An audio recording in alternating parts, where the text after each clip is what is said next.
Voilà, on est aujourd'hui le lundi 29 novembre, on est le 22 qui se lève et le cours est pour l'élévation de l'âme de Genouna Bat Messaouda.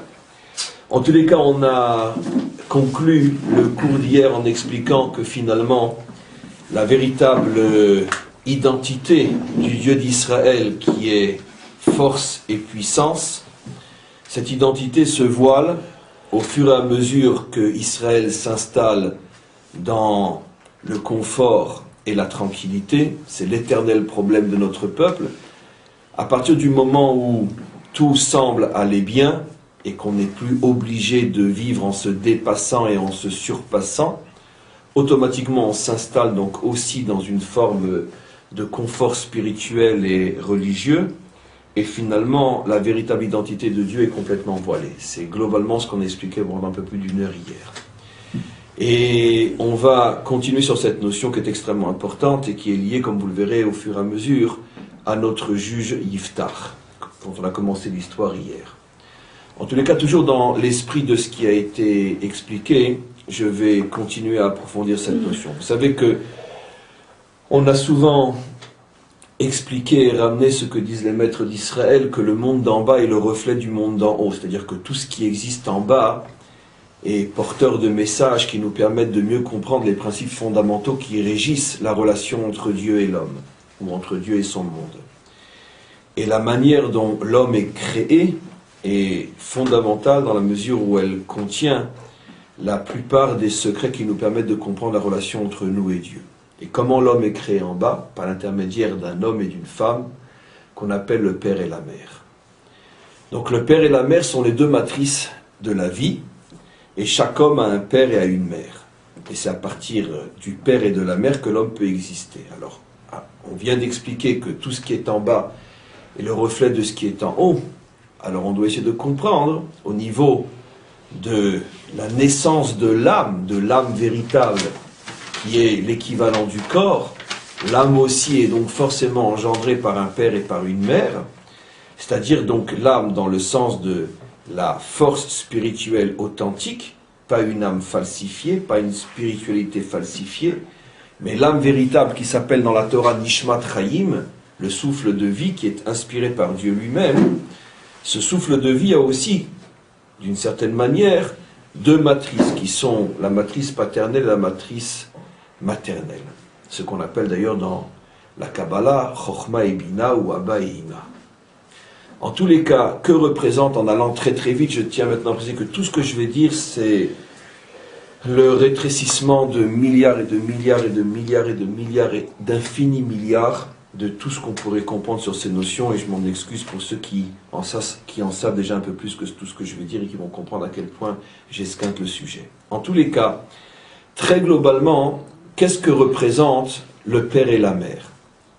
Normalement, alors surtout n'essayez pas de regarder comment ça fonctionne aujourd'hui, puisqu'on a déjà suffisamment expliqué qu'aujourd'hui tout est tordu depuis fort longtemps, et qu'aujourd'hui ceux qui portent tel ou tel nom, l'homme ou femme, ne sont plus du tout représentatifs de ce que devrait être un homme, ou de ce que devrait être une femme, ou de ce que devrait être un père, ou ce que devrait être une mère. Mais si je parle au niveau des notions fondamentales, avant qu'elles ne commencent à être falsifiées dans l'histoire, le père représente la force, la puissance, la yira, pour le dire en hébreu, et la mère représente la sécurité, la consolation et l'amour.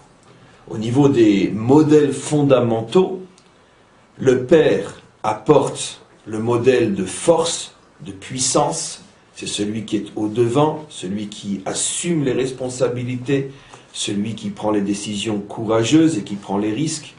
Et la mère incarne le modèle sécurisant, consolateur, le modèle d'amour, le modèle de chaleur.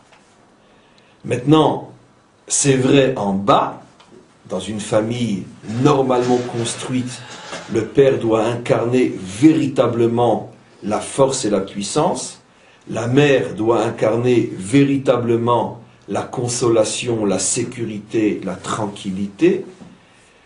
Et c'est vrai aussi en haut, c'est-à-dire que l'âme se construit avec ces deux forces. L'âme a besoin d'un modèle qui inspire la puissance et la force, Et l'âme a besoin aussi d'un modèle qui inspire la consolation, la tranquillité, la sécurité. Ce qu'on va maintenant appeler d'une manière beaucoup plus générale, selon l'expression des maîtres d'Israël, Yira et Ahava, la crainte et l'amour. Le modèle masculin étant le modèle de la crainte dans le sens qui inspire la force, et le modèle féminin étant le modèle de l'amour qui inspire aussi la sécurité et la consolation. Maintenant, au niveau du divin, nous avons deux noms de Dieu, comme j'ai commencé à expliquer hier, deux noms de Dieu qui incarnent entre autres, pas seulement, mais entre autres cette notion. Ce sont bien sûr les deux noms célèbres et connus qui traversent toute la Torah, le tétragramme qu'on ne prononce pas tel qu'il s'écrit, qu'on appelle nous Havayé, le nom à 4 lettres, qui est le nom essentiel de Dieu, et un nom beaucoup plus commun, beaucoup plus connu, qui est le nom Elohim, Elohim. Maintenant, ces deux noms ont énormément de fonctions. Et donc je ne vais pas pouvoir expliquer toutes les fonctions et toutes les représentations de ces deux noms. Mais fondamentalement, on pourrait dire, la première explication de ces deux noms, c'est que le Shem Havayé représente la dimension masculine du divin, et le Shem Elohim représente la dimension féminine du divin. Alors je sais, je devine, soit parmi vous, soit parmi ceux qui écouteront ce cours, tout de suite la question, mais comment c'est possible? On a l'habitude de dire que le Shem Elohim représente précisément la gvoura, la force, la rigueur. Il n'y a aucune contradiction, et pour ceux qui comprennent encore plus que ce qu'ils comprennent déjà, ils verront qu'il n'y a pas de contradiction, mais je ne peux pas tout expliquer, c'est absolument impossible. Je tiens simplement à dire que ceux qui me rétorqueront, mais le Shem Elohim représente la gvoura, la force, comment je peux dire que c'est la consolation et l'aspect féminin, je répondrai d'une manière extrêmement pédante que la question ne peut être posée que par celui qui n'a pas des connaissances complètes. Et c'est pour ça qu'il arrive à cette question-là.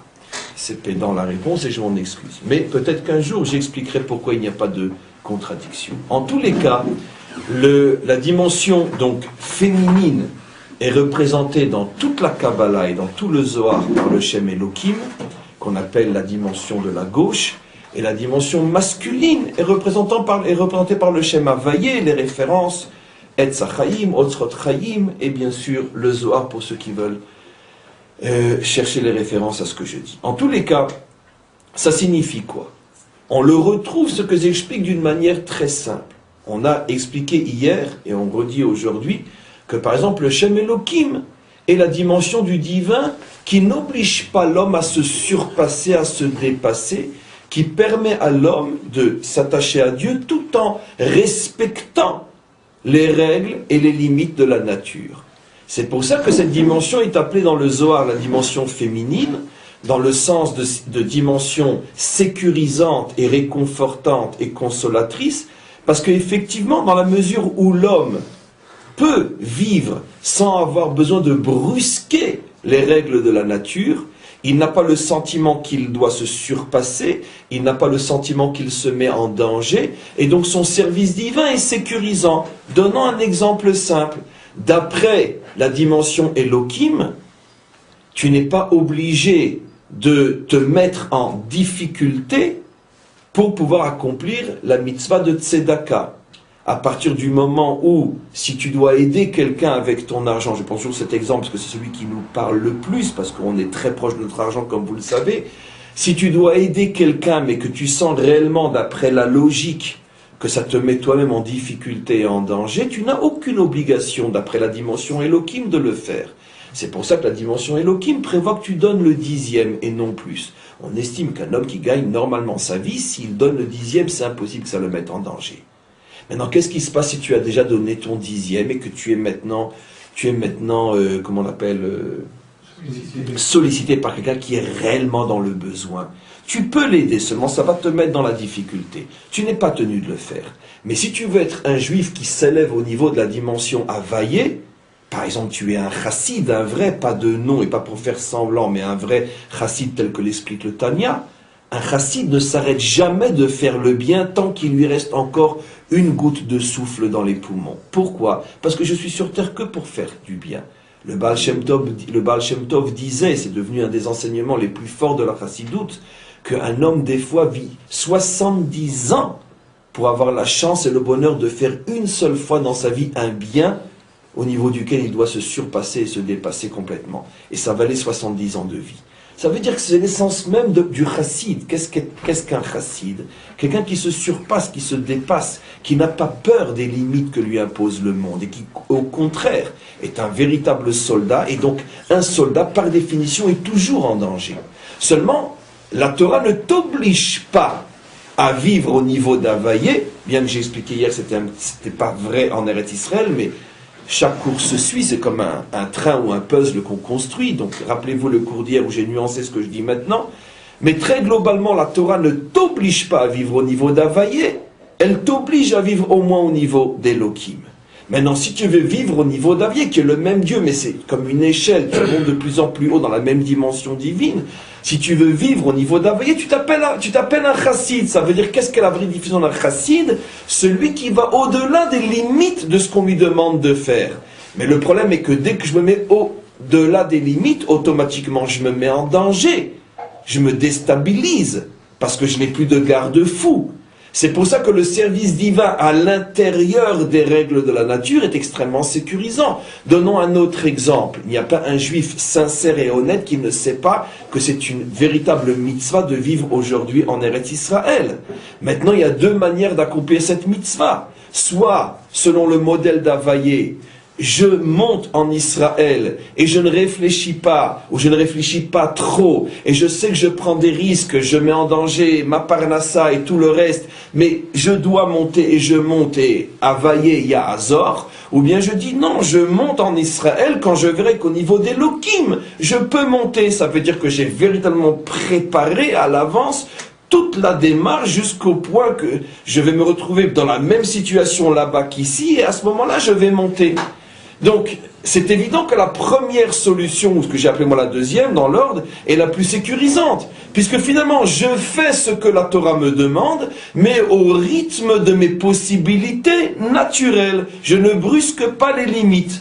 C'est pour ça que le Zohar appelle cette dimension la dimension féminine, parce que comme la mère, elle est sécurisante. Quand l'enfant pleure et est malheureux, qui le console? Jamais le père, la mère, bien évidemment. Un père ne sait pas consoler un enfant. Un véritable père, qui est un homme véritable, ne sait pas consoler un enfant. Pourquoi? Parce que c'est pas sa nature. La mère, d'une manière innée, dans son essence, elle est consolatrice. Donc la nature est consolatrice. La surnature est tout le contraire. Donc automatiquement, si un homme veut établir une relation avec Havaïe, et c'est la suite du cours d'hier, il doit être un véritable soldat, il doit constamment partir en guerre, non contre les autres, parce que ça c'est la guerre des faibles, c'est la guerre des lâches qui se battent contre les autres. Le véritable soldat est celui qui se bat contre lui-même. Ça veut dire contre les limites qui l'empêchent d'atteindre cette dimension masculine, cette dimension guerrière qui permet de constamment faire sauter les limites. Donc, j'ai expliqué d'une manière très très brève comment on retrouve ces deux dimensions. Maintenant, allons un petit peu plus loin. Que signifie, si on essaye de creuser ce que j'explique, la dimension masculine qui est en Dieu et la dimension féminine qui est en Dieu? Bien que je l'ai déjà pratiquement expliqué, je vais juste, au niveau de la formulation, le clarifier un petit peu plus. Vous savez tous que très très très globalement, toutes les religions se décomposent en deux grands modèles.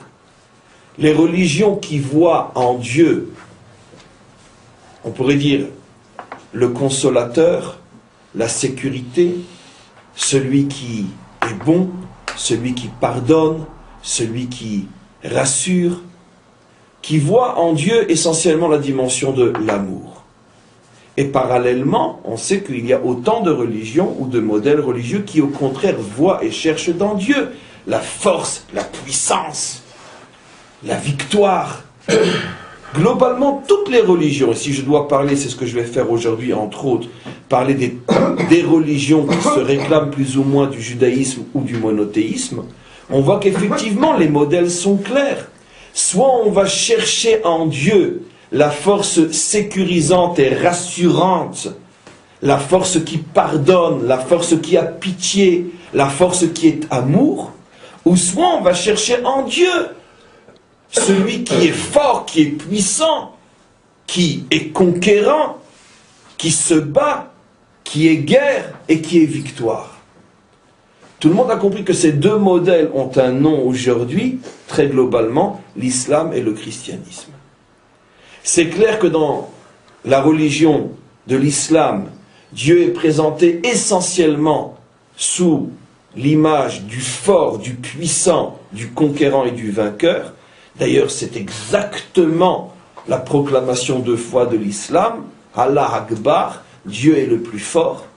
Alors que dans la religion chrétienne, Dieu est présenté comme étant l'amour, la bonté, la pitié, la grâce, c'est-à-dire la source sécurisante qui finalement répare tout et pardonne tout, la mère. Ce qui est absolument extraordinaire, c'est de se rendre compte que les choses sont à ce point vraies jusque dans les moindres détails, au point qu'on va s'apercevoir effectivement que dans l'une et l'autre des deux visions, soit la vision de l'islam qui présente Dieu sous la forme, on pourrait dire, virile, forte, puissante et soldate, ou soit dans la dimension chrétienne qui présente Dieu d'une manière sécurisante, réconfortante, il est tout amour, il est toute pitié, on s'aperçoit effectivement que dans ces deux modèles, la place de la femme va être fondamentalement différente. Regardez, dans l'islam, la femme, finalement, a pratiquement disparu de la scène visible, bien sûr, au point que ce qu'on en voit finalement, c'est un voile. Le fait que l'on voile la femme, je tiens à préciser qu'il n'y a rien de péjoratif à ce que je dis, pas parce que j'ai peur de le dire, mais parce que je pense sincèrement qu'il n'y a rien de péjoratif à ce que je dis. Je ne suis pas en train de critiquer l'islam, je suis en train de, on pourrait dire, de mettre en évidence des mécanismes qui font partie intégrante de cette religion. Justement parce que le modèle religieux islamique présente Dieu sous la forme, on pourrait dire, masculine, guerrière, automatiquement la femme est complètement voilée. Ça veut dire qu'il y a une relation de cause à effet entre la manière dont on pourrait dire, je perçois Dieu, je perçois mon modèle, qui est un modèle masculin, donc tout ce qui est féminin est forcément voilé. Regardez à l'autre extrême, dans la religion qui voit Dieu du côté amour, pitié, sécurisant et sécurité, la femme est tellement mise en évidence qu'on le retrouve dans le modèle de la Vierge, qui finalement fait un enfant sans homme. Ça veut dire que l'homme n'a plus de place. Puisque comment faire un enfant sans homme? Je ne sais pas si vous vous rendez compte comment les choses sont liées au plus profond du conscient et de l'inconscient des fondateurs de ces religions-là, où à partir du moment où on veut donner au monde la religion de l'amour, la religion sécurisante, la religion, on pourrait dire État-providence, automatiquement, consciemment ou non, on pense ou on veut apporter au monde une dimension féminine de Dieu, et donc ça va descendre jusqu'au fait même que finalement, bon, celui qui va être le fondateur de la religion doit forcément être un homme, surtout il y a 2000 ans, une femme, ça ne serait pas passé. Mais on est presque prisonnier du modèle au point qu'il faut bien qu'on retrouve la femme quelque part dans toute sa puissance, et voilà, la femme a fait cet enfant sans homme. Elle est vierge, dans le sens qu'elle est la femme par excellence, puisque la vierge, c'est la féminité pure et dure qu'aucun homme n'a encore osé toucher. Donc c'est une vierge qui met au monde l'enfant créateur de cette religion, comme pour montrer que toute cette religion est inspirée justement par la dimension féminine de l'aspect du divin. Donc il ne serait pas faux de dire, si on reprend nos définitions à nous, c'est que finalement le christianisme s'enracine uniquement dans la dimension Elohim, et l'islam s'enracine uniquement dans la dimension Havayé. C'est d'ailleurs pour ça que l'on va retrouver que finalement les modèles de chaque religion vont reprendre à l'envers d'autres notions que je vais expliquer tout de suite. Le christianisme qui est féminin va reprendre comme seul modèle le soleil, le calendrier solaire, et l'islam, qui est masculine, va reprendre comme seul calendrier la lune. Ça semble être une contradiction, mais regardez comment les mécanismes sont d'une profondeur et d'une précision mathématique absolue. Mais non, je vais vous prouver que ce n'est pas une contradiction par un autre phénomène. Comment se fait-il que, puisque l'islam est masculin, comment se fait-il que la femme est voilée, on vient d'expliquer, mais comment se fait-il qu'au contraire, que la définition même de l'homme véritable dans l'islam, c'est celui qui a de nombreuses femmes, jusqu'au rêve ou au mythe des 1001 nuits, qui est une production, on pourrait dire, de l'islam. Comment se fait-il qu'au contraire, puisque la femme est voilée, on représente l'homme accompli comme étant celui qui a énormément de femmes? Or, on voit que dans le monde chrétien, c'est exactement le contraire, puisque l'homme véritable, celui qui est le modèle, donc le prêtre, qui représente d'une certaine manière sur terre ce à quoi on croit, le prêtre ne se marie pas. Ça veut dire que le représentant de la religion de l'islam, au contraire, va être toujours accompagné de nombreuses femmes, même si elles sont très pudiques et voilées et de côté, mais elles sont là.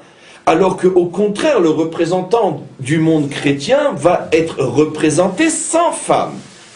Alors comment c'est possible? Je viens d'expliquer justement que le christianisme, c'est le modèle féminin dans Dieu. Donc à la rigueur, le prêtre devrait avoir plein de femmes. Et puisque l'islam, c'est la dimension masculine dans Dieu, donc l'imam ou celui qui représente l'islam devrait au contraire ne pas se montrer ou ne pas faire savoir qu'il a des femmes. Mais en vérité, la contradiction n'en est pas une, puisque c'est exactement le contraire qui est vrai, ou plutôt ce phénomène est la conséquence du premier. À partir du moment où dans le christianisme, la femme est sublimée, puisqu'elle doit être vierge pour donner la vie, donc automatiquement, c'est une propriété gardée, l'homme ne peut pas s'approcher. La femme qui a eu le mérite de mettre au monde le sauveur est forcément une femme qui ne se laisse pas toucher par les hommes. Automatiquement, ça dénote, et ça va poursuivre la chrétienté pendant toute l'histoire jusqu'à aujourd'hui, ça dénote, j'ouvre une parenthèse, vous êtes en train de vous dire, mais qu'est-ce qu'il fait avec Iftar? Mais où il veut nous amener? Quand vous comprendrez pourquoi. Et donc, ça dénote d'une certaine manière une exagération dans le rôle, dans la place de la femme, au point que finalement, dans le monde chrétien, l'homme a peur de la femme. L'homme a peur de la femme, l'homme ne sait pas gérer la femme. Le monde chrétien qui va devenir le monde occidental, dont le modèle fondamental, c'est un homme qui a peur de la femme, bien sûr. Tous les hommes occidentaux ont peur de leur femme, dans la mesure où tous les hommes occidentaux sont soumis et dirigés et dominés par leur femme. C'est l'essence même de la dimension masculine en Occident. Donc finalement, on a commencé d'une certaine manière à donner une place exagérée à la femme parce qu'on voulait créer une dimension féminine, et on se retrouve dans une civilisation où l'homme fond littéralement devant la femme, soit ils font dans le sens de la sexualité, quand tu vois une femme, ils craquent, soit ils font dans le sens que finalement ils n'arrivent pas à établir une relation avec la femme. Et c'est pour ça que le prêtre ne se marie pas. Pourquoi il ne se marie pas? Parce qu'il a peur de la femme. C'est beaucoup plus facile avec des petits-enfants. Et donc automatiquement, c'est pas la peine de rire, c'est moi qui prends les risques. Et après c'est vous tous qui allez y passer aussi. Et donc oui, mais vous on vous voit pas, il n'y a que moi. C'est pas grave. En tous les cas, le refus du mariage vient tout simplement d'une peur véritable de la relation avec la femme. C'est beaucoup plus facile avec sa bonne dans les temps antiques ou avec les petits-enfants aujourd'hui. Pourquoi? Parce qu'il n'y a pas de relation qui s'établit. En vérité, ce n'est pas la femme en tant que telle qui fait peur, mais c'est le mariage qui crée des obligations et qui crée finalement une relation d'égal à égal. L'homme occidental a peur de la femme. Et depuis que les prêtres ont décidé de ne plus se marier, ils ont inscrit, on pourrait dire dans le gène occidental, la panique de l'homme face à sa responsabilité et sa relation avec la femme. C'est pour ça que les prêtres ont commencé à ne plus se marier. Et aujourd'hui, l'homme occidental ne se marie plus. Oui, il faut bien certainement se marier parce que bon, il y a tout cet argent à qui on va le laisser. Mais c'est pour les besoins, on pourrait dire, du compte en banque, plus que pour les besoins réels de la dimension masculine qui doit s'affirmer par une épouse et par des enfants. Donc automatiquement, on voit qu'il y a une logique absolue.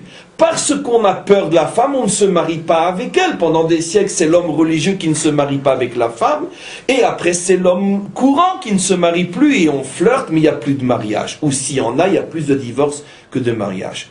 Dans le monde qui voit en Dieu la force masculine, mais c'est tout à fait normal que chaque homme a plusieurs femmes, puisque lui n'a pas peur de la femme, au contraire, il la domine. Et pour montrer justement qu'il est homme, plus il en a et plus il affirme le fait que la femme ne lui fait pas peur. Vous comprenez maintenant pourquoi il y a cette fascination qu'à chaque fois j'explique d'une autre manière entre l'Occident et l'islam. Pourquoi le monde chrétien est en train de craquer littéralement devant l'islam. Pourquoi à chaque seconde quand on parle, il y a un nouveau chrétien qui se convertit à l'islam. Pourquoi les mariages mixtes sont aujourd'hui d'une certaine manière le véritable problème, ou plutôt la conséquence de cette fusion, ou la cause de cette fusion entre l'Occident et le monde chrétien. Pourquoi? Mais parce que chacun va rechercher ce qui lui manque complètement. Pourquoi la femme chrétienne, finalement, court après l'homme de l'islam aujourd'hui? Parce qu'elle a besoin d'hommes. La femme en général, et surtout la femme occidentale, a été privée d'hommes depuis des siècles, voire des millénaires. Et elle retrouve dans l'islam l'homme véritable, l'homme qui est capable de lui montrer le modèle de du véritable masculin. Donc c'est pour ça qu'il y a de plus en plus de mariages mixtes ou de conversions tout simplement. Parce que quand tu es arrivé aux extrêmes, tu as besoin de retrouver ton identité. Et aujourd'hui, le seul modèle identitaire acceptable par la femme chrétienne, c'est l'homme de l'islam, qui est le seul qui est encore appelé et qu'on peut appeler un homme aujourd'hui. Donc automatiquement, qu'est-ce que je veux dire par là?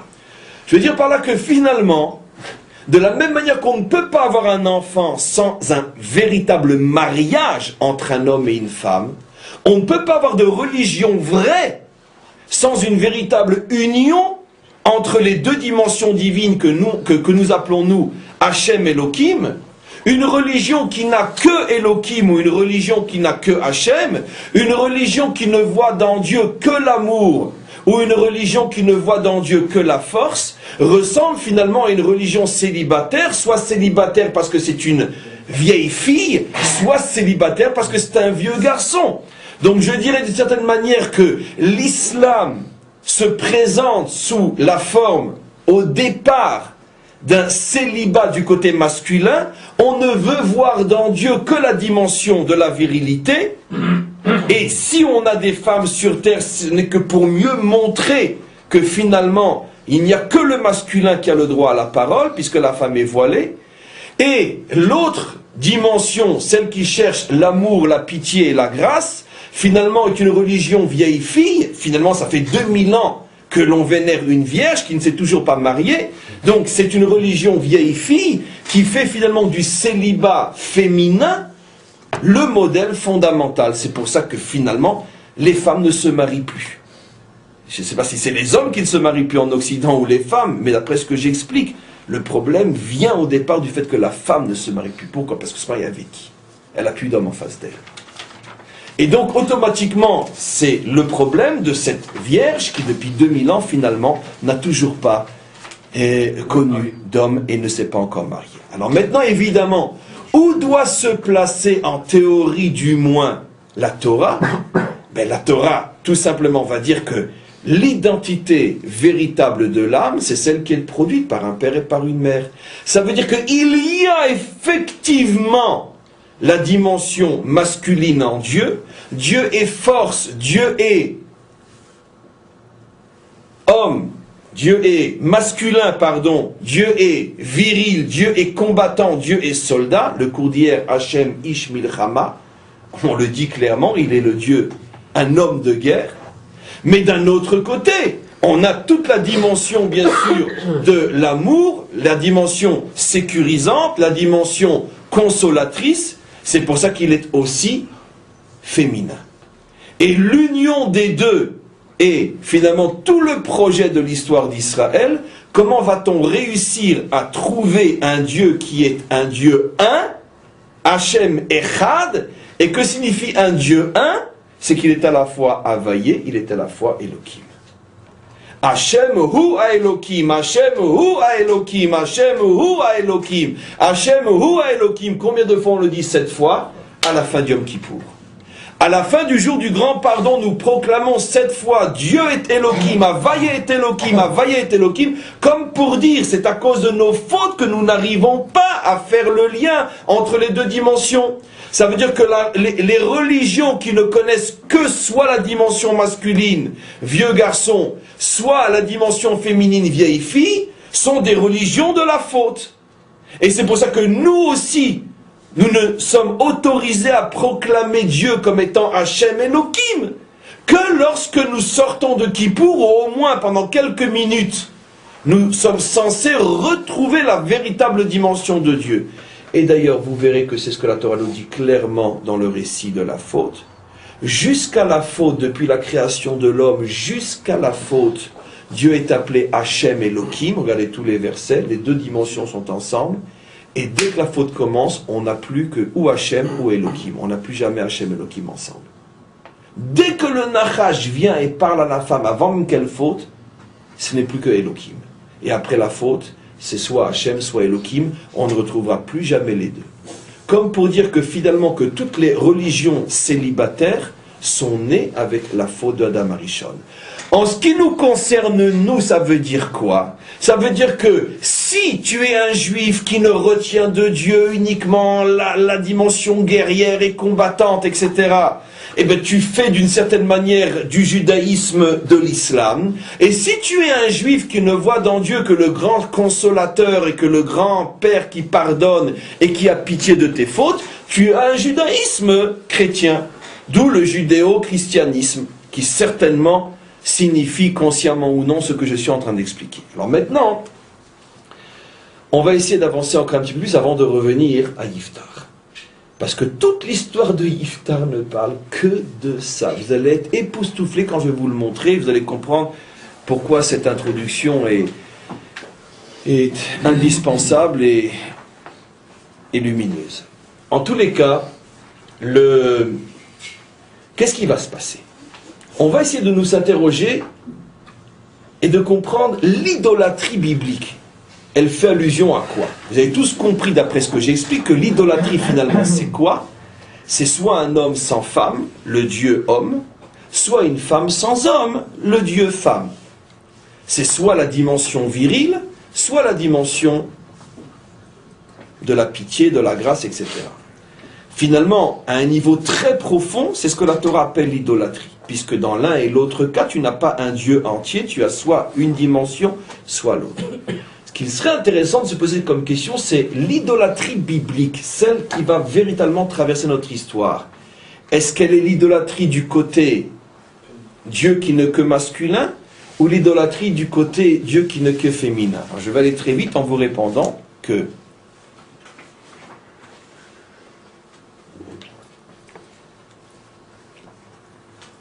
l'idolâtrie dont parle pratiquement toujours la Torah, et simplement il faut savoir décoder pour son compte au niveau du shoresh de la racine à quoi fait allusion la Torah. L'idolâtrie dont parle la Torah, celle qui est la nôtre, et on va tout de suite comprendre que finalement l'histoire a donné raison à ce que j'explique, qui n'est que ce que la Torah dit, et l'idolâtrie féminine. Ça veut dire Dieu féminin plus que masculin, comme je vais vous expliquer tout de suite, comme j'ai commencé à dire hier. La véritable faute d'Israël, c'est de chercher en Dieu la dimension féminine et non la dimension masculine. C'est pour ça qu'on verra dans notre histoire que Israël, le peuple juif, n'a jamais été attiré par l'islam et a une attirance, une fascination pour la chrétienté qu'on ne peut même pas expliquer puisque la chrétienté est un pur produit made in Israël. Et jusqu'à aujourd'hui, l'attirance entre ces deux civilisations chrétiennes, juives ou occidentales et juives est présente et forte alors qu'il n'y a jamais eu d'attirance dans l'autre sens. Et pourquoi? Pourquoi je dis que finalement l'idolâtrie dont parle la Torah fait allusion à la dimension donc féminine de Dieu, la dimension Elohim? D'abord, on va le dire d'une manière très technique. Comment est appelée l'idolâtrie dans la Torah? Elohim Acherim. C'est toujours le mot Elohim. C'est intéressant, vous connaissez tous la question que demandent les maîtres d'Israël, que j'ai rapporté des dizaines de fois. Est-ce qu'on n'avait pas un autre nom dans la Torah pour appeler les idoles? Oser prendre l'un des deux noms de Dieu et en faire le nom des idoles? C'est une question qui est demandée dans le Talmud. Vous imaginez un homme qui appelle son chien du nom de son Dieu? C'est ce que le Talmud dit. Et bien c'est ce que la Torah fait avec elle-même. Comment peut-elle appeler l'idole du nom d'Élohim? Puisque la première fois et pendant longtemps, lorsqu'on parle d'Élohim dans la Torah, c'est toujours du Dieu, du vrai. Comment ce nom peut après devenir le Dieu le nom qu'on va donner aux idoles? La Torah pouvait très bien inventer un autre nom. D'ailleurs, elle en donne d'autres noms. Élilim, ou d'autres noms. Un nom qui revient souvent. Elle, c'est aussi un nom de Dieu. Mais Élilim, qui est un nom, disons, qui n'est donné qu'aux idoles. On ne verra jamais le mot Élilim pour Dieu. Mais El, Elohim, sont des noms de Dieu, du vrai Dieu. Donc, effectivement, le Talmud dit que ça ressemble à donner finalement le nom de Dieu, pas le nom de Dieu, le nom de son père à son chien. C'est comme si un fils avait un chien, il l'appelait du nom de son père. Mais le problème, c'est qu'un fils, on sait très bien qu'il est capable de faire ça. Mais pourquoi finalement Dieu se le fait à lui-même, puisque c'est lui qui nous a donné la Torah? Pourquoi ça donne-t-il son nom aux idoles? La réponse est bouleversante, parce que la Torah veut nous faire comprendre ce qu'est l'origine de l'idolâtrie. La Torah, comme je vous l'ai dit, parle toujours de l'origine des choses, de la cause et rarement de l'effet.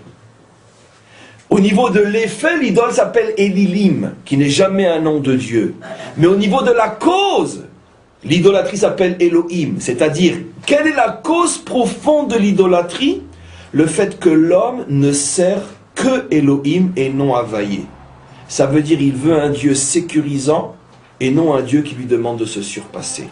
Un Dieu tranquille et non un Dieu de guerre. Ça veut dire quoi? En français très clair et très, on pourrait dire, concret. Qu'est-ce que c'est la racine de l'idolâtrie? Un juif qui veut servir Dieu dans le confort et dans la tranquillité. À partir du moment où j'ai donné mon dixième et que vient un pauvre et je lui dis, écoutez monsieur, excusez-moi, vous n'avez peut-être pas de quoi manger, mais moi j'ai déjà accompli mon devoir, à ce moment-là, je fais naître en moi la première racine de l'idolâtrie. Pourquoi? Parce qu'à ce moment-là, je ne sers plus qu'Elohim, c'est-à-dire quoi? Ça veut dire une loi sécurisante, dans la mesure où la loi m'autorise de ne pas me dépasser, de ne pas me surpasser. Et imaginez-vous, comme dit le Tanya dit clairement que, par exemple, imagine-toi, tu as donné ton dixième, et tu as réservé maintenant une certaine somme pour le week-end de fin de semaine. D'accord? C'est depuis le temps que tu l'as promis à ta femme, ce week-end en hôtel. Vient un pauvre qui est en train de mourir de faim. Si tu ne lui donnes pas les 2000 shekels prévus, il est dans une situation catastrophique. Qu'est-ce que tu fais? D'après la loi stricte, il n'y a aucun problème. Je suis désolé, moi, mon dixième, je l'ai donné. Ma femme compte autant que vous. Et voilà, je ne donnerai pas. Ça, c'est Elohim. Qu'est-ce que c'est Havaïe? Comment? Ma sortie de fin de semaine est plus importante que la faim de cet homme qui meurt de faim. Prends les 2000 shekels et mange. Maintenant, ça c'est ce que fait un chassid, il est au niveau d'Havaïe. Et ça c'est ce que ne fait pas un juif standard, il est au niveau d'Elohim. Les deux, d'une certaine manière, se comportent sans faire de faute. Celui qui donne les 2000, évidemment, qui ne fait pas de faute. Mais même celui qui ne les donne pas ne fait pas de faute. Pourquoi? Parce que de toute façon, il s'est déjà acquitté de son devoir. Et après tout, il est marié, il a promis à sa femme, il ne va pas le dire à sa femme, tu sais, un pauvre est revenu, parce que c'est lui qui va être pauvre après. Donc, mais tout le problème est quel monde tu choisis. Qu'est-ce que la Torah nous révèle?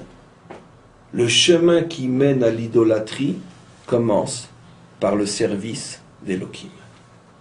À partir du moment où tu te confines à l'intérieur d'un judaïsme sécurisant, qui ne te met pas en danger, qui ne te demande pas de prendre des risques, c'est le premier pas vers ce qui devient l'idolâtrie. Comment les Juifs ont commencé, ou plutôt, comment sont-ils arrivés à l'idolâtrie? Ben, en cessant de se battre, c'est ce que nous dit la Torah, quand tout allait bien, quand il y avait le calme, quand il n'y avait plus de problèmes, on n'avait plus d'ennemis, nos affaires prospéraient, tout allait très bien, on s'est installé, Vayeshev Yaakov, on s'est installé dans un confort matériel qui automatiquement a dévié sur le confort spirituel, et on s'est habitué à une vie où on n'a plus besoin de se dépasser, de prendre des risques, automatiquement ce n'était plus Havaïe que l'on servait mais Elohim, et de Elohim on est passé à Elohim Acherim. Regardez. Alors maintenant, qu'est-ce qui se passe? Écoutez le mécanisme, parce que je pense que ce n'est pas souvent qu'on fait un cours comme je fais aujourd'hui, et je ne pourrais pas le refaire souvent, un cours qui explique dans les moindres détails, attention au fil, tous les mécanismes qui nous permettent de mieux comprendre comment fonctionne, on pourrait dire, la relation à Dieu. Maintenant, qu'est-ce qui se passe? Quand un homme s'installe dans le confort et que finalement, il n'est plus habitué à se dépasser, à se surpasser, à se battre, à prendre des risques, il n'est plus un soldat de Dieu, pas avec les autres, encore une fois, avec lui-même, bien sûr, ça je l'ai déjà expliqué. Qu'est-ce qui va se passer? Il commence à perdre la dimension masculine qu'il y a dans Dieu. Mais un homme ne peut pas vivre sans Dieu. Alors qu'est-ce qu'il a fait? Regardez le mécanisme. Regardez le mécanisme. Et bien petit à petit, comme un homme ne peut pas vivre sans Dieu, et bien sa relation avec Dieu va dévier vers le féminin. Finalement, il va voir dans Dieu quoi? L'amour, la bonté, le bon Dieu. Le bon Dieu, l'expression bon Dieu, vous savez qu'elle est complètement étrangère à l'islam. Le bon Dieu est une expression occidentale. Même si c'est devenu aujourd'hui une expression de tout le monde. Le bon Dieu, il est gentil, il est bon, il pardonne, il a pitié, il est amour. Puisque finalement tu ne vois plus la dimension soldate, tu as perdu ton père, il te reste au moins ta mère. Donc, d'une certaine manière, on n'a pas le choix. Soit tu vois en Dieu la dimension forte, parce que tu vis d'une manière forte, tu te dépasses complètement, et tu ne perds pas la dimension père, soit tu perds cette dimension, tu n'as plus de père, tu as perdu le père, mais tu vas garder la mère. Et c'est comme ça que Dieu devient, finalement, le Dieu gentil, le Dieu bon, celui vers qui on va pleurer quand ça va mal, le cours d'hier. Dieu sauve-nous! Ah, maintenant vous vous rappelez que je suis là, hein? Quand un enfant se dispute avec quelqu'un dans la rue ou avec ses frères et sœurs, et que ça commence à aller mal, qu'est-ce qu'il dit? Maman! Jamais il dira papa. Tout le temps maman. Il me dira parce que papa n'est pas à la maison. C'est plus profond encore. Même le soldat sur le front, s'il ne dit pas Shema Israël lorsqu'il est en danger, qu'est-ce qu'il dira? Maman. Or là, la preuve est faite. Si déjà quelqu'un peut le sauver, c'est papa, pas maman. Maman, elle a la trouille de venir là-bas. On dirait pour un enfant, elle le fera aussi, mais peu importe. Pourquoi il dit maman, le soldat? Pourquoi tous les soldats du monde, dans le danger, ils disent mon Dieu ou maman? C'est la même chose. Jamais ils diront papa. Pas un soldat dira papa. Mon Dieu ou maman. Comment c'est possible? C'est la même chose. La preuve est faite, j'ai gagné. Parce que pour lui, Dieu est la mère, ou la mère est Dieu. Ça veut dire que je ne l'appelle que quand j'en ai besoin. Pour me sauver, pour me tranquilliser, pour me rassurer, pour me sécuriser. Dieu, sécurité sociale. Maman, sécurité familiale. C'est exactement de ça qu'on parle. Maman ou Dieu. C'est le fondement même de l'idolâtrie. Alors maintenant, qu'est-ce qui va se passer? À partir du moment où je me répète, c'est pas grave, je ne me dépasse pas, je ne me surpasse pas, je suis dans mon petit confort religieux et social, tout va bien, grâce à Dieu, mes affaires prospèrent, mon bon Dieu aussi, la sécurité, la bénédiction, la santé, la femme, les enfants, grâce à Dieu, tout est pour le bien. À ce moment-là, qu'est-ce qui se passe? Je ne peux pas vivre sans Dieu, mais mon Dieu devient une mère. Mais le problème, c'est que la nature a horreur du vide. L'homme a quand même besoin de modèles forts. Parce que, quoi qu'il en soit, l'homme est né aussi d'un père. Donc, si Dieu n'est plus ton père dans le sens de fort, Dieu n'est plus que ta mère dans le sens d'amour, alors qui va jouer le rôle du fort et du puissant? T'inquiète pas, pour ça il y a des intermédiaires. Et vous avez tout compris. Baalim ve'ashterot. Qu'est-ce qu'elle est forte, notre Torah. Et qu'est-ce que je sais bien expliquer? J'explique. J'ai le droit de rire de moi, non? Très bien. Je suis obligé de le faire, parce que sinon vous vous rendez plus compte. C'est pas grave. Mais c'est pas grave. Ça, c'est mes comptes avec moi-même, avec le bon Dieu. C'est pas grave. Un jour, vous comprendrez. Donc, qu'est-ce qui se passe? Comment s'appellent les idoles dans la Torah? Et surtout, dans le redébut de Yiftar. Béalim ve'ashterot. Les patrons et les riches. Les puissants et les riches. Ashtaroth veut dire les riches, Béalim les patrons. Ben quand Dieu est devenu une petite fille, mais l'homme ne peut pas vivre sans modèle de force et de puissance. Et bien quand c'est plus Dieu qui joue ce rôle, mais t'inquiète pas, il y a suffisamment d'intermédiaires pour jouer ce rôle. Et donc les modèles de force et de puissance, on va les retrouver où? Ben chez tout ce qui inspire dans les intermédiaires, et Dieu sait qu'il y en a, car combien y en a-t-il? La force, le pouvoir et la richesse. Et puis, à des époques où on arrivait à ressentir ça au niveau des astres et des forces intermédiaires, et ben on vénérait ces forces. Aujourd'hui, comme on est complètement retombé au niveau de rien du tout, et ben c'est les forts et les puissants et les riches concrets, les hommes. On vénère les hommes. On vénère les hommes qui ont de l'argent, on vénère les hommes qui ont le pouvoir, on vénère les hommes qui gueulent plus fort que les autres, on vénère les stars, les étoiles, tout ce qui brille et qui fait du bruit. Voilà. C'est comme ça que ça fonctionne. Et Dieu, maman, sauve-moi, quand j'en ai besoin uniquement, quand ça va mal. Dieu, maman, en haut, et les patrons et les riches en bas. C'est quand même extraordinaire que c'est le monde chrétien qui a produit la civilisation occidentale. C'est incroyable. C'est quoi la civilisation occidentale? La civilisation de la puissance matérielle. Comment se fait-elle que sa matrice, à cette civilisation qui est la plus puissante de toutes les civilisations depuis que le monde a été créé, la plus matérialiste, comment se fait-elle qu'elle a été engendrée par une matrice qui est le Dieu féminin? Comment est-il possible? Comment c'est possible? C'est ce que j'expliquais. La nature a horreur du vide. À partir du moment où la religion chrétienne a créé un vide énorme, où est le modèle de force, de puissance? Puisque mon modèle religieux passe par une vierge. Donc où est ce modèle de force? Mais puisque Dieu ne me le donne plus, eh bien je vais le chercher ailleurs. Et je vais le trouver où? Dans les banques, dans les tanks, dans les dirigeants, dans les riches. C'est eux qui vont m'apporter cette puissance masculine, ce modèle masculin. Donc c'est pas une contradiction comment la religion du tout amour a engendré une civilisation tellement matérialiste. Mais c'est ce que j'ai toujours. La laïcité est l'enfant légitime et non bâtard du christianisme. Le christianisme ne pouvait engendrer que la laïcité. Dans la mesure où la laïcité est la réponse à un manque. Où est mon modèle de force? L'homme a été privé de son modèle de force parce qu'on lui a présenté un modèle religieux féminin. Donc à partir de ce moment-là, il a dû aller chercher la force ailleurs et il l'a trouvée où? Sur terre. Puisque son royaume à lui n'est pas de ce monde, alors dans mon royaume à moi qui est mon monde, je vais me remplacer les modèles religieux par des modèles de force et de puissance.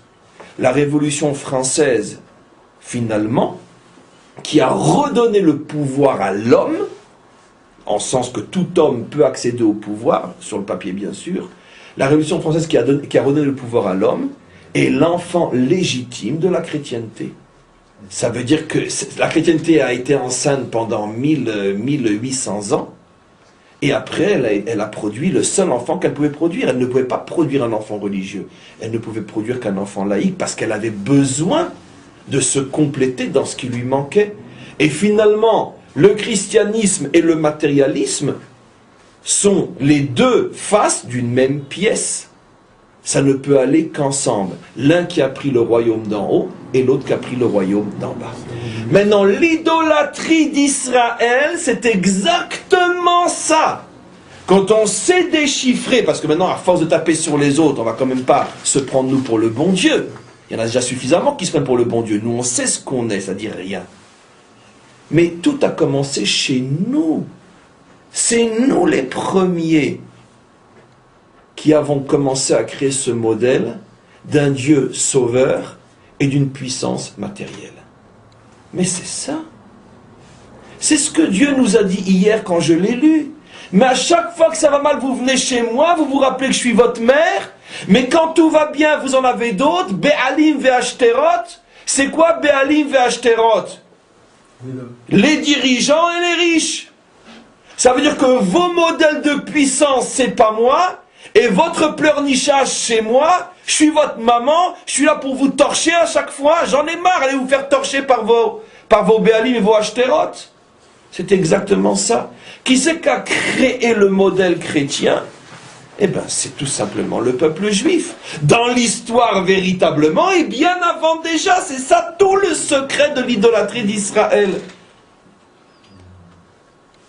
C'est de ça qu'on parle. C'est intéressant. On pourrait se poser la question, c'est une étude en soi que je n'ai pas envie de faire, pourquoi la Torah ne parlera jamais de l'autre idolâtrie possible où on n'a que le modèle du Dieu fort et on n'a plus du tout le modèle du Dieu féminin.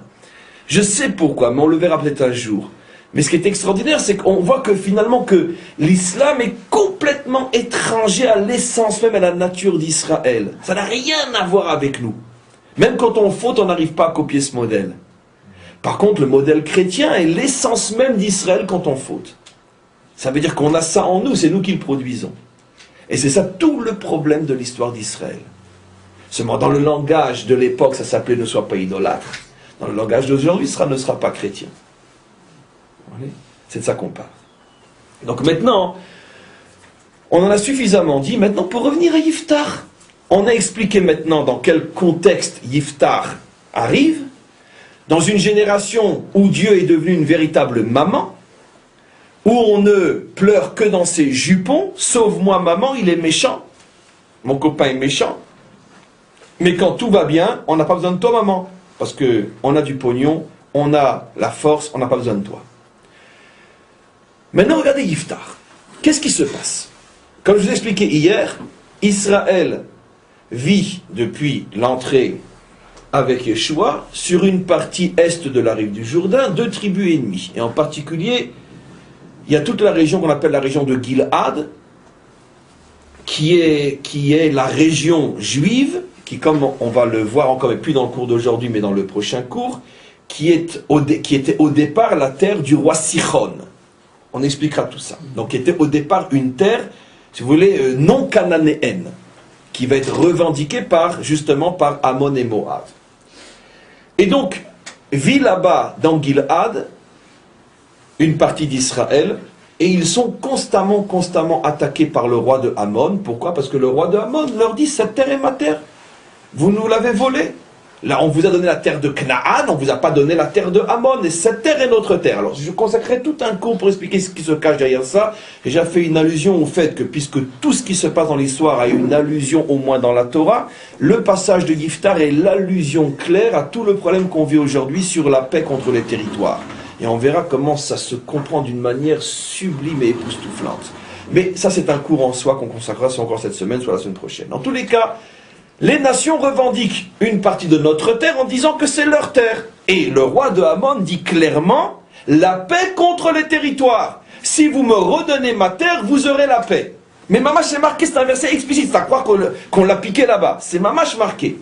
Rendez-moi mes territoires, vous aurez la paix. Donc, encore une fois, ça on verra. Qu'est-ce qui se passe? Ça fait des années, pendant 12 ans que toute la région est complètement broyée, comme le texte le dit, par les Ammonimes, et en particulier la région de Gil'ad, qui est le territoire le plus revendiqué. Et la Torah nous dit que vivait à Gil'ad un homme qui s'appelait Yiftar. Et maintenant, regardez bien la description de Yiftar. La Torah nous dit, son père s'appelait Gil'ad, lui aussi, du nom de la région. Certainement que son père était déjà un homme très important dans le territoire, au point qu'on lui avait donné comme nom, finalement, le nom du territoire. Et lui, le fils s'appelait Yiftar à Giladi, Yiftar de Gil'ad. Et donc cet homme, le père de Yiftar, Yiftar c'est le juge, avait eu un enfant avec une prostituée. Et l'enfant de la prostituée, c'est Yiftar. Le texte dit clairement, Yiftar, le juge en question, est Ben Isha Zona, le fils d'une prostituée. Alors ça veut dire quoi le fils d'une prostituée? Les commentaires disent, le fils d'une prostituée, ça veut dire que cette femme était effectivement une vraie prostituée, mais bon, son père l'avait prise pour femme, et on peut imaginer qu'elle s'était rangée à ce moment-là, mais donc elle avait un passé de prostituée. Rien ne laisse sous-entendre dans le texte qu'elle a continué à être une prostituée, mais en tous les cas, oui ou non, peu importe, le texte dit une prostituée. Mais il avait aussi une autre femme, légale, mariée en bonne et due forme. Seulement je précise que Yiftar, qui est l'enfant de la prostituée, non seulement il est l'enfant de la prostituée, mais en plus, quand son père a eu un enfant avec cette prostituée-là, c'était extra-mariage. Ça veut dire que c'était à l'occasion d'une aventure. Donc il avait tout, cet enfant-là, pour finalement se sentir extrêmement lésé. Hein, on connaît la chanson « Mon père alcoolique et ma mère prostituée ». Ma mère, on connaît donc ce genre d'enfant, on sait que ils ont 1001 prétextes pour se laisser aller et finalement ne pas se prendre en main, ce qui va être tout le contraire avec Yiftar bien sûr, il va être le modèle du tikkun de ce genre d'enfant. Donc une mère prostituée. Et un père, pas trop, puisqu'il l'a eu avec cette femme-là, extra-mariage. Mais ce père est marié. Et il a donc une femme, ou de nombreuses femmes, légales, à cette époque-là, on peut avoir de nombreuses femmes, et il a de nombreux enfants. Et quand le père va quitter ce monde et qu'on va devoir parler d'héritage, d'après les lois de l'héritage jusqu'à aujourd'hui, même un enfant qui est né d'un homme, mais extra-mariage, d'accord, a le droit à l'héritage autant que les enfants d'un vrai mariage. Aussi bizarre que soit cette loi, l'héritage va d'après la paternité et non d'après la légalité du mariage. À partir du moment où c'est mon père autant que votre père, c'est vrai que ma mère était une prostituée, c'est vrai qu'il n'était pas marié avec ma mère, mais c'est mon père, car la filiation va d'après la réalité physique qu'il m'a fait, lui, avec cette femme, de la même manière qu'il vous a fait avec une autre femme. L'action n'est pas différente avec une femme et une autre, et la légalité de l'action ne change rien par rapport à la force de la filiation au niveau des enfants. C'est un chidouche d'ailleurs qu'on pourrait expliquer, qu'on pourrait d'ailleurs approfondir, qui est extrêmement profond de sagesse.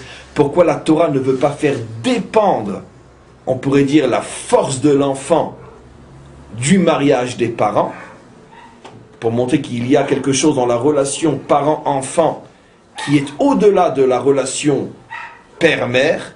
Même si la relation père-mère n'est pas totale et légale, ils ne sont pas mariés, les enfants restent de vrais enfants. Donc tout ça pour dire que Yiftar était le vrai fils de son père autant que les enfants des femmes légales.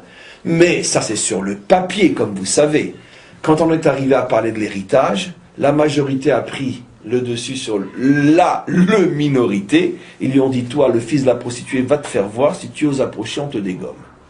Et ils l'ont chassé, ils l'ont même menacé de mort.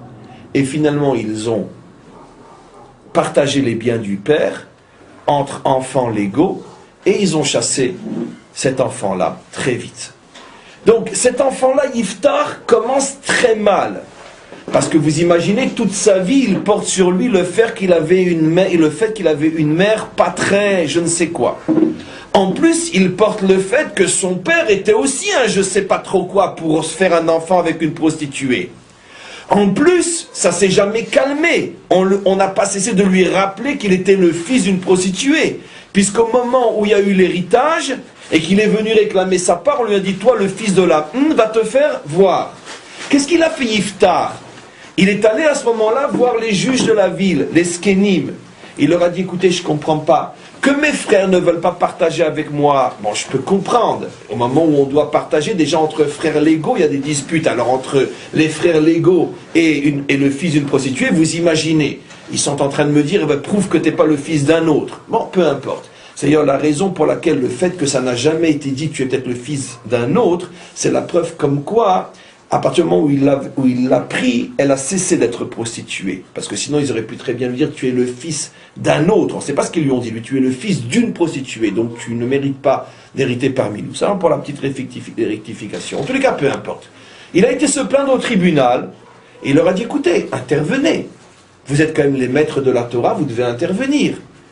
Et les maîtres de la Torah lui ont dit, écoute, tu sais, finalement, ton père, tes enfants, c'est une famille illustre, Giladi, avec le nom qu'ils ont, tu ferais mieux de te faire oublier après tout. Tu sais, c'est pas, si vraiment tu aimes ton père et ta famille, tu ferais mieux de disparaître. C'est pas très honorable que constamment on rappelle ce qu'a fait ton père à cause de toi. Donc dégage, ils lui ont dit. Donc le pauvre, il n'a pas eu de chance. Une mère prostituée, un père alcoolique, des frères qui l'ont repoussé, une ville qui l'a chassé. D'accord? Et bien, effectivement, ça l'a marqué. Qu'est-ce qu'il a fait, dit le texte? il a quitté le pays, et puis il a, pas le pays, le territoire, il est resté en Israël. Il s'est installé dans un autre endroit, et puis là-bas, il a commencé à quoi? À devenir un délinquant. Et la Torah dit clairement qu'il a commencé à diriger une bande d'anashim rekim, de petits voyous, qui faisaient les 400 coups du matin au soir. Mais le schéma classique. Enfin, monsieur le juge, il faut être indulgent quand même. C'est vrai, quoi. Mais enfin, si vous aviez eu sa mère et son père et ses frères et sa ville, qu'est-ce que vous espériez? Qu'ils deviennent docteurs en je ne sais quoi? Ils pouvaient devenir que chef de bande et casseur de gueule ou de voiture. C'est ce que va devenir Yiftar. Un petit voyant. Il va devenir juge. Un petit voyou, Yiftar.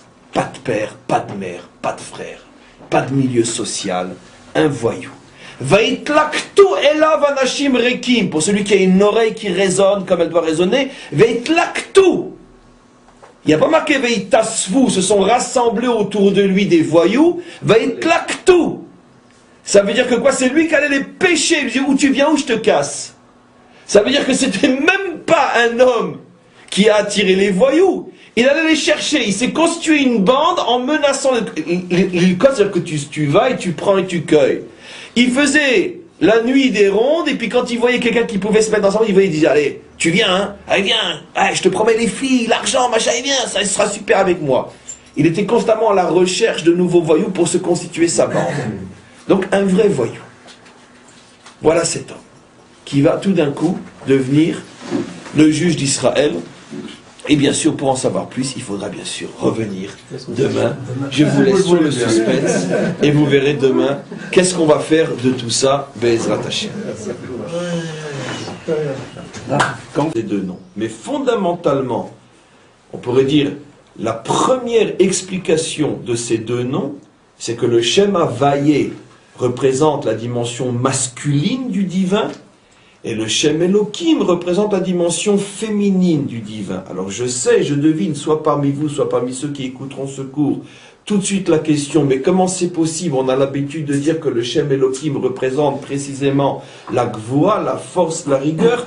Il n'y a aucune contradiction, et pour ceux qui comprennent encore plus que ce qu'ils comprennent déjà, ils verront qu'il n'y a pas de contradiction, mais je ne peux pas tout expliquer, c'est absolument impossible. Je tiens simplement à dire que ceux qui me rétorqueront, mais le Shem Elohim représente la Gvoura, la force, comment je peux dire que c'est la consolation et l'aspect féminin, je répondrai d'une manière extrêmement pédante que la question ne peut être posée que par celui qui n'a pas des connaissances complètes.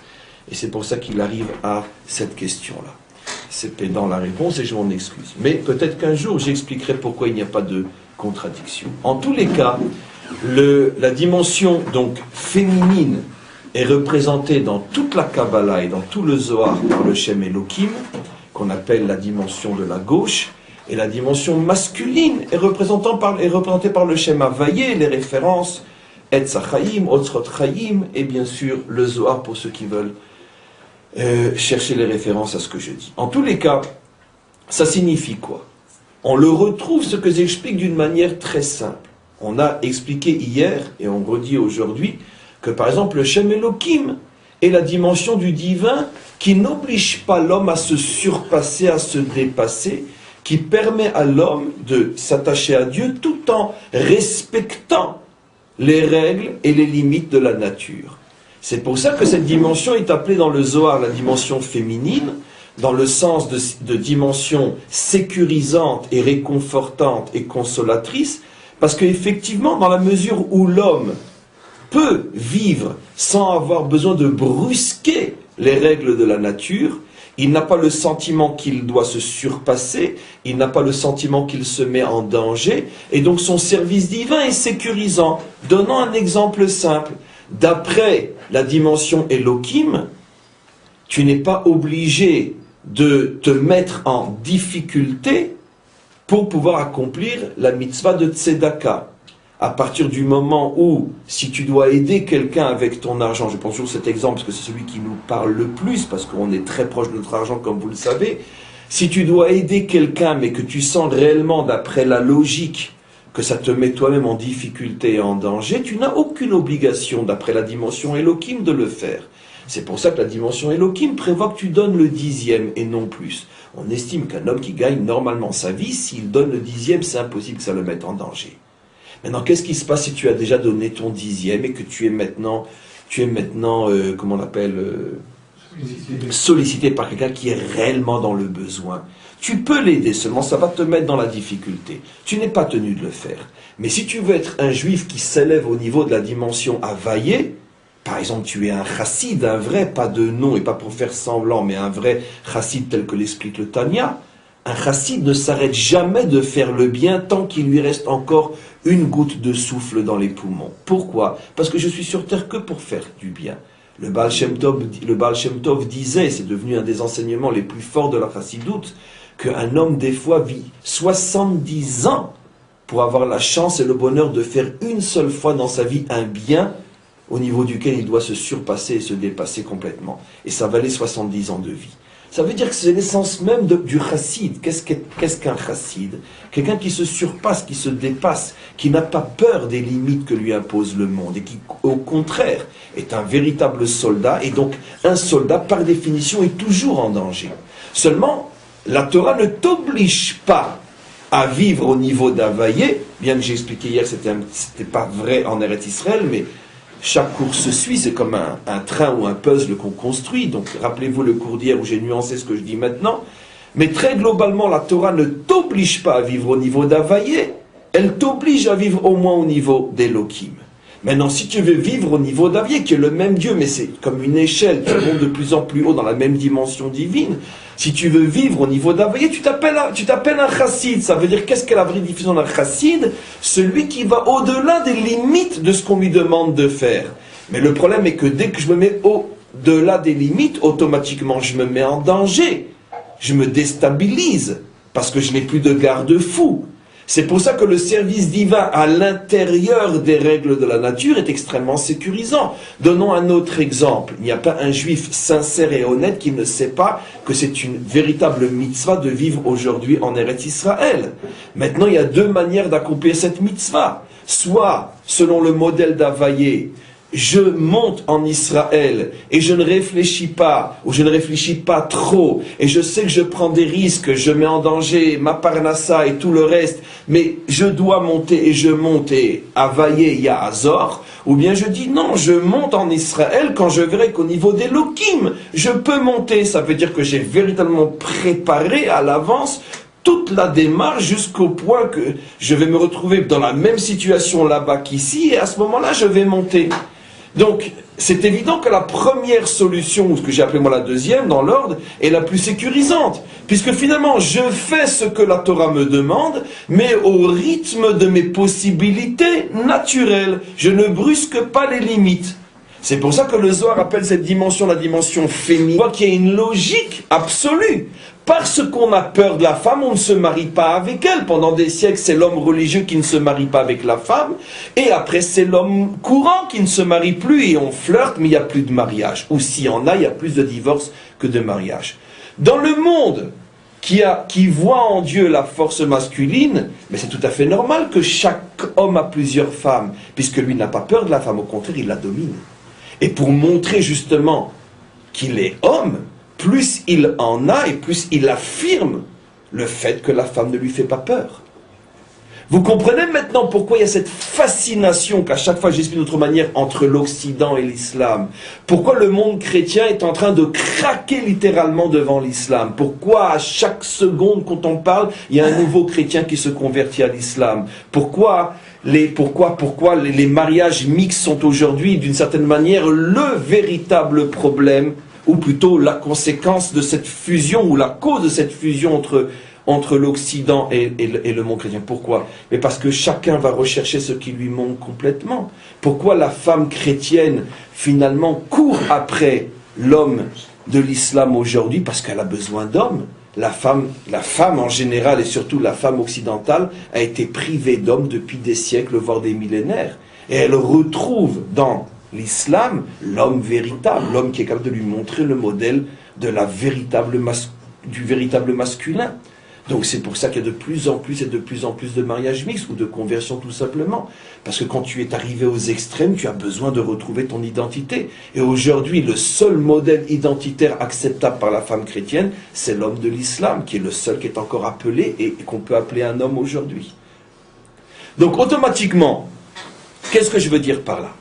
Je veux dire par là que finalement, de la même manière qu'on ne peut pas avoir un enfant sans un véritable mariage entre un homme et une femme, on ne peut pas avoir de religion vraie sans une véritable union entre les deux dimensions divines que nous appelons nous Hachem et Elohim.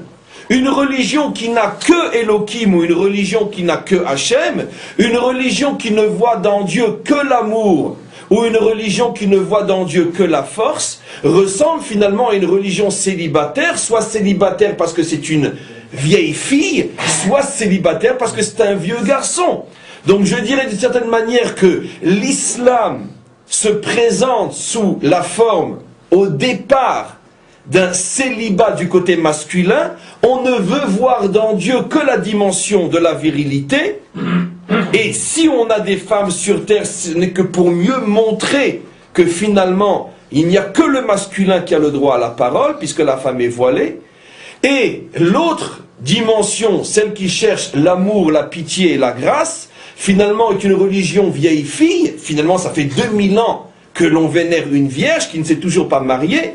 Donc c'est une religion vieille fille qui fait finalement du célibat féminin le modèle fondamental. C'est pour ça que finalement, les femmes ne se marient plus. Je ne sais pas si c'est les hommes qui ne se marient plus en Occident ou les femmes, mais d'après ce que j'explique, le problème vient au départ du fait que la femme ne se marie plus. Pourquoi? Parce que se marie avec qui? Elle n'a plus d'homme en face d'elle. Et donc, automatiquement, c'est le problème de cette vierge qui, depuis 2000 ans, finalement, n'a toujours pas connu d'homme et ne s'est pas encore mariée. Alors maintenant, évidemment, où doit se placer, en théorie du moins, la Torah?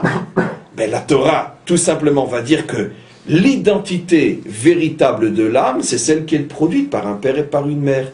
Ça veut dire qu'il y a effectivement la dimension masculine en Dieu. Dieu est force, Dieu est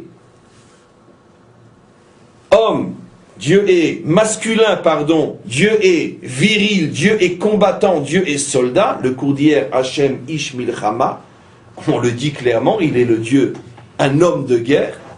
Mais d'un autre côté, on a toute la dimension, bien sûr, de l'amour, la dimension sécurisante, la dimension consolatrice. C'est pour ça qu'il est aussi féminin. Et l'union des deux est finalement tout le projet de l'histoire d'Israël. Comment va-t-on réussir à trouver un Dieu qui est un Dieu un, Hachem Echad? Et que signifie un Dieu un? C'est qu'il est à la fois Havaïe, il est à la fois Elohim. Hachem hu ha-Elohim, Hachem hu ha-Elohim, Hachem hu ha-Elohim, Hachem hu ha-Elohim. Combien de fois on le dit 7 fois? À la fin du Yom Kippour. À la fin du jour du grand pardon, nous proclamons 7 fois Dieu est Elohim, Havaïe est Elohim, Havaïe est Elohim, comme pour dire c'est à cause de nos fautes que nous n'arrivons pas à faire le lien entre les deux dimensions. Ça veut dire que les religions qui ne connaissent que soit la dimension masculine, vieux garçon, soit la dimension féminine, vieille fille, sont des religions de la faute. Et c'est pour ça que nous aussi, nous ne sommes autorisés à proclamer Dieu comme étant Hachem Elohim que lorsque nous sortons de Kippour, ou au moins pendant quelques minutes, nous sommes censés retrouver la véritable dimension de Dieu. Et d'ailleurs, vous verrez que c'est ce que la Torah nous dit clairement dans le récit de la faute. Jusqu'à la faute, depuis la création de l'homme, jusqu'à la faute, Dieu est appelé Hachem Elohim. Regardez tous les versets, les deux dimensions sont ensemble. Et dès que la faute commence, on n'a plus que ou Hachem ou Elohim. On n'a plus jamais Hachem et Elohim ensemble. Dès que le Nachash vient et parle à la femme avant même qu'elle faute, voilà, on est aujourd'hui le lundi 29 novembre, on est le 22 qui se lève et le cours est pour l'élévation de l'âme de Gnuna Bat Mesaouda. En tous les cas, on a conclu le cours d'hier en expliquant que finalement, la véritable identité du Dieu d'Israël qui est force et puissance, cette identité se voile au fur et à mesure que Israël s'installe dans le confort et la tranquillité. C'est l'éternel problème de notre peuple. À partir du moment où tout semble aller bien et qu'on n'est plus obligé de vivre en se dépassant et en se surpassant, automatiquement on s'installe donc aussi dans une forme de confort spirituel et religieux, et finalement la véritable identité de Dieu est complètement voilée. C'est globalement ce qu'on a expliqué pendant un peu plus d'une heure hier. Et on va continuer sur cette notion qui est extrêmement importante et qui est liée, comme vous le verrez au fur et à mesure, à notre juge Yiftach, dont on a commencé l'histoire hier. En tous les cas, toujours dans l'esprit de ce qui a été expliqué, je vais continuer à approfondir cette notion. Vous savez que on a souvent expliqué et ramené ce que disent les maîtres d'Israël, que le monde d'en bas est le reflet du monde d'en haut, c'est-à-dire que tout ce qui existe en bas est porteur de messages qui nous permettent de mieux comprendre les principes fondamentaux qui régissent la relation entre Dieu et l'homme, ou entre Dieu et son monde. Et la manière dont l'homme est créé est fondamentale dans la mesure où elle contient la plupart des secrets qui nous permettent de comprendre la relation entre nous et Dieu. Et comment l'homme est créé en bas, par l'intermédiaire d'un homme et d'une femme, qu'on appelle le père et la mère. Donc le père et la mère sont les deux matrices de la vie, et chaque homme a un père et a une mère. Et c'est à partir du père et de la mère que l'homme peut exister. Alors, on vient d'expliquer que tout ce qui est en bas est le reflet de ce qui est en haut. Alors on doit essayer de comprendre, au niveau de la naissance de l'âme véritable, qui est l'équivalent du corps, l'âme aussi est donc forcément engendrée par un père et par une mère, c'est-à-dire donc l'âme dans le sens de la force spirituelle authentique, pas une âme falsifiée, pas une spiritualité falsifiée, mais l'âme véritable qui s'appelle dans la Torah Nishmat Chaim, le souffle de vie qui est inspiré par Dieu lui-même. Ce souffle de vie a aussi, d'une certaine manière, deux matrices qui sont la matrice paternelle et la matrice maternelle. Ce qu'on appelle d'ailleurs dans la Kabbalah Chochma et Bina ou Abba et Ima. En tous les cas, que représente, en allant très très vite, je tiens maintenant à préciser que tout ce que je vais dire, c'est le rétrécissement de milliards et de milliards et de milliards et de milliards et d'infinis milliards de tout ce qu'on pourrait comprendre sur ces notions, et je m'en excuse pour ceux qui en savent déjà un peu plus que tout ce que je vais dire et qui vont comprendre à quel point j'esquinte le sujet. En tous les cas, très globalement, qu'est-ce que représente le père et la mère? Normalement, alors surtout n'essayez pas de regarder comment ça fonctionne aujourd'hui, puisqu'on a déjà suffisamment expliqué qu'aujourd'hui tout est tordu et depuis fort longtemps, et qu'aujourd'hui ceux qui portent tel ou tel nom, l'homme ou femme, ne sont plus du tout représentatifs de ce que devrait être un homme, ou de ce que devrait être une femme, ou de ce que devrait être un père, ou ce que devrait être une mère. Mais si je parle au niveau des notions fondamentales, avant qu'elles ne commencent à être falsifiées dans l'histoire, le père représente la force, la puissance, la yira, pour le dire en hébreu, et la mère représente la sécurité, la consolation et l'amour. Au niveau des modèles fondamentaux, le père apporte le modèle de force, de puissance, c'est celui qui est au devant, celui qui assume les responsabilités, celui qui prend les décisions courageuses et qui prend les risques. Et la mère incarne le modèle sécurisant, consolateur, le modèle d'amour, le modèle de chaleur. Maintenant, c'est vrai en bas, dans une famille normalement construite, le père doit incarner véritablement la force et la puissance, la mère doit incarner véritablement la consolation, la sécurité, la tranquillité, et c'est vrai aussi en haut, c'est-à-dire que l'âme se construit avec ces deux forces. L'âme a besoin d'un modèle qui inspire la puissance et la force, et l'âme a besoin aussi d'un modèle qui inspire la consolation, la tranquillité, la sécurité. Ce qu'on va maintenant appeler d'une manière beaucoup plus générale, selon l'expression des maîtres d'Israël, Yira et Ahava, la crainte et l'amour. Le modèle masculin étant le modèle de la crainte dans le sens qui inspire la force, Et le modèle féminin étant le modèle de l'amour qui inspire aussi la sécurité et la consolation. Maintenant, au niveau du divin, nous avons deux noms de Dieu, comme j'ai commencé à expliquer hier, deux noms de Dieu qui incarnent entre autres, pas seulement, mais entre autres cette notion. Ce sont bien sûr les deux noms célèbres et connus qui traversent toute la Torah, le tétragramme qu'on ne prononce pas tel qu'il s'écrit, qu'on appelle nous Havayé, le nom à 4 lettres, qui est le nom essentiel de Dieu, et un nom beaucoup plus commun, beaucoup plus connu, qui est le nom Elohim, Elohim. Maintenant, ces deux noms ont énormément de fonctions.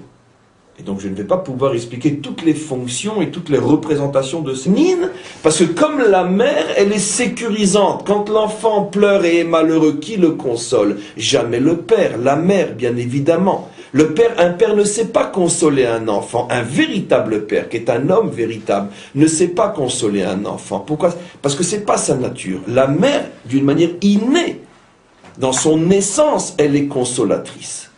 Donc la nature est consolatrice, la surnature est tout le contraire. Donc automatiquement, si un homme veut établir une relation avec Havayé, et c'est la suite du cours d'hier, il doit être un véritable soldat, il doit constamment partir en guerre, non contre les autres, parce que ça c'est la guerre des faibles, c'est la guerre des lâches qui se battent contre les autres. Le véritable soldat est celui qui se bat contre lui-même. Ça veut dire contre les limites qui l'empêche d'atteindre cette dimension masculine, cette dimension guerrière qui permet de constamment faire sauter les limites. Donc, j'ai expliqué d'une manière très très brève comment on retrouve ces deux dimensions. Maintenant, allons un petit peu plus loin. Que signifie, si on essaye de creuser ce que j'explique, la dimension masculine qui est en Dieu et la dimension féminine qui est en Dieu?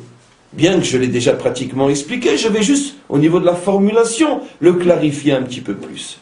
Vous savez tous que très globalement, toutes les religions se décomposent en deux grands modèles. Les religions qui voient en Dieu, on pourrait dire, le consolateur, la sécurité, celui qui est bon, celui qui pardonne, celui qui rassure, qui voit en Dieu essentiellement la dimension de l'amour.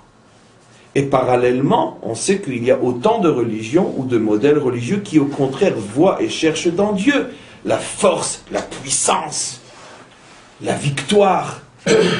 Globalement, toutes les religions, et si je dois parler, c'est ce que je vais faire aujourd'hui entre autres, parler des religions qui se réclament plus ou moins du judaïsme ou du monothéisme, on voit qu'effectivement les modèles sont clairs.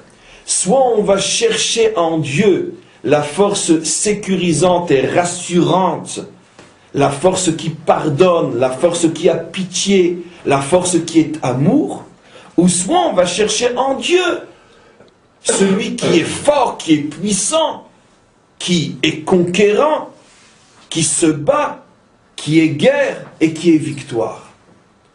Tout le monde a compris que ces deux modèles ont un nom aujourd'hui, très globalement, l'islam et le christianisme. C'est clair que dans la religion de l'islam, Dieu est présenté essentiellement sous l'image du fort, du puissant, du conquérant et du vainqueur. D'ailleurs, c'est exactement la proclamation de foi de l'islam, Allah Akbar, Dieu est le plus fort. Alors que dans la religion chrétienne, Dieu est présenté comme étant l'amour, la bonté, la pitié, la grâce, c'est-à-dire la source sécurisante qui finalement répare tout et pardonne tout, la mère.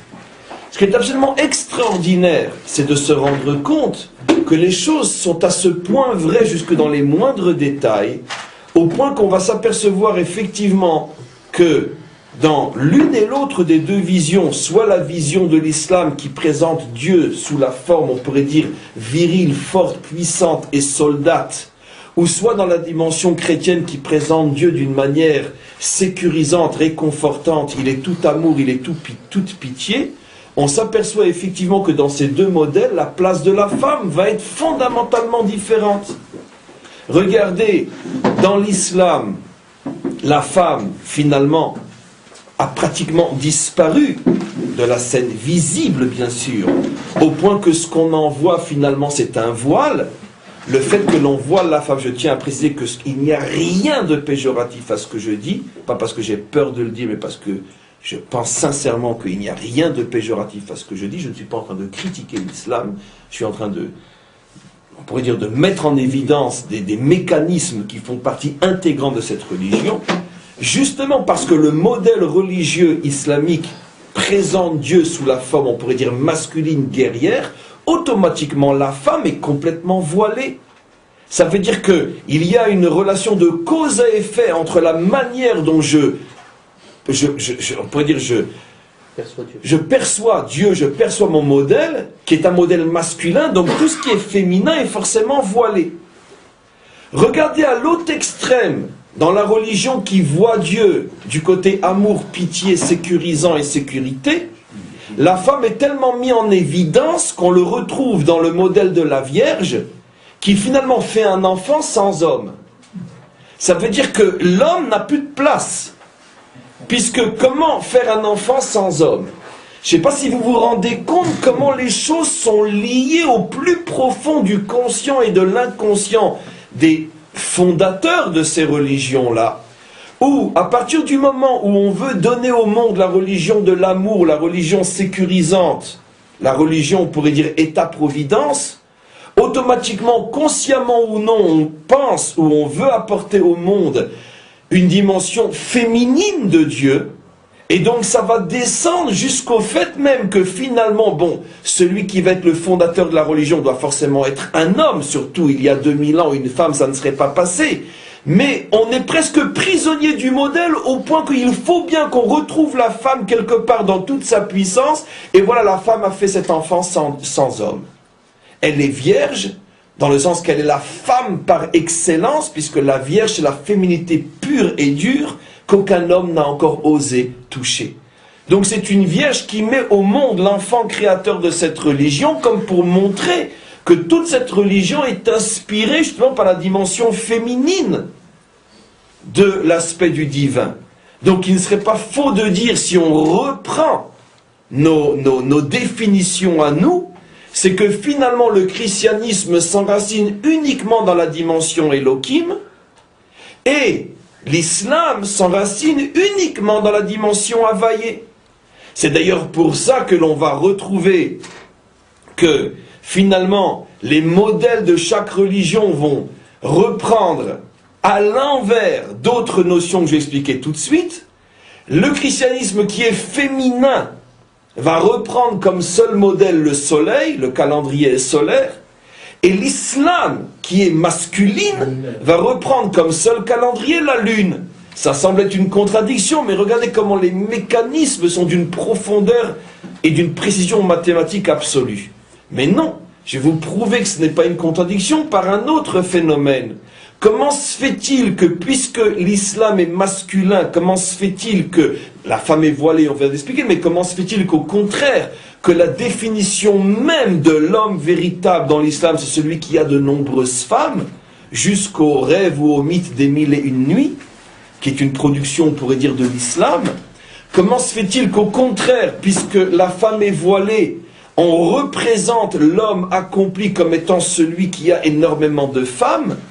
Or, on voit que dans le monde chrétien, c'est exactement le contraire, puisque l'homme véritable, celui qui est le modèle, donc le prêtre, qui représente d'une certaine manière sur terre ce à quoi on croit, le prêtre ne se marie pas. Ça veut dire que le représentant de la religion, de l'islam, au contraire, va être toujours accompagné de nombreuses femmes, même si elles sont très pudiques et voilées et de côté, mais elles sont là. Alors qu'au contraire, le représentant du monde chrétien va être représenté sans femme. Alors comment c'est possible? Je viens d'expliquer justement que le christianisme, c'est le modèle féminin dans Dieu. Donc à la rigueur, le prêtre devrait avoir plein de femmes. Et puisque l'islam, c'est la dimension masculine dans Dieu, donc l'imam ou celui qui représente l'islam devrait au contraire ne pas se montrer ou ne pas faire savoir qu'il a des femmes. Mais en vérité, la contradiction n'en est pas une, puisque c'est exactement le contraire qui est vrai, ou plutôt ce phénomène est la conséquence du premier. À partir du moment où dans le christianisme la femme est sublimée, puisqu'elle doit être vierge pour donner la vie, donc automatiquement c'est en propriété gardée, l'homme ne peut pas s'approcher, la femme qui a eu le mérite de mettre au monde le sauveur est forcément une femme qui ne se laisse pas toucher par les hommes, automatiquement ça dénote, et ça va poursuivre la chrétienté pendant toute l'histoire jusqu'à aujourd'hui. Ça dénote, j'ouvre une parenthèse, vous êtes en train de vous demander, mais qu'est-ce qu'il fait avec Iftach? Mais où il veut nous amener? Quand vous comprendrez pourquoi. Et donc, ça dénote d'une certaine manière une exagération dans le rôle, dans la place de la femme, au point que finalement, dans le monde chrétien, l'homme a peur de la femme. L'homme a peur de la femme, l'homme ne sait pas gérer la femme. Le monde chrétien qui va devenir le monde occidental, dont le modèle fondamental, c'est un homme qui a peur de la femme. Bien sûr. Tous les hommes occidentaux ont peur de leur femme, dans la mesure où tous les hommes occidentaux sont soumis et dirigés et dominés par leur femme. C'est l'essence même de la dimension masculine en Occident. Donc finalement, on a commencé d'une certaine manière à donner une place exagérée à la femme parce qu'on voulait créer une dimension féminine, et on se retrouve dans une civilisation où l'homme fond littéralement devant la femme, soit il fond dans le sens de la sexualité, quand tu vois une femme il craque, soit il fond dans le sens que finalement il n'arrive pas à établir une relation avec la femme, et c'est pour ça que le prêtre ne se marie pas. Pourquoi il ne se marie pas? Parce qu'il a peur de la femme. C'est beaucoup plus facile avec des petits-enfants. Et donc, automatiquement, c'est pas la peine de rire, c'est moi qui prends les risques. Et après, c'est vous tous qui allez y passer aussi. Et donc, oui, mais vous, on vous voit pas. Il n'y a que moi. C'est pas grave. En tous les cas, le refus du mariage vient tout simplement d'une peur véritable de la relation avec la femme. C'est beaucoup plus facile avec sa bonne dans les temps antiques ou avec les petits-enfants aujourd'hui. Pourquoi? Parce qu'il n'y a pas de relation qui s'établit. En vérité, ce n'est pas la femme en tant que telle qui fait peur, mais c'est le mariage qui crée des obligations et qui crée finalement une relation d'égal à égal. L'homme occidental a peur de la femme, et depuis que les prêtres ont décidé de ne plus se marier, ils ont inscrit, on pourrait dire dans le gène occidental, la panique de l'homme face à sa responsabilité et sa relation avec la femme. C'est pour ça que les prêtres ont commencé à ne plus se marier, et aujourd'hui l'homme occidental ne se marie plus. Oui, il faut bien certainement se marier parce que bon, il y a tout cet argent à qui on va le laisser. Mais c'est pour les besoins, on pourrait dire, du compte en banque, plus que pour les besoins réels de la dimension masculine qui doit s'affirmer par une épouse et par des enfants. Donc automatiquement, on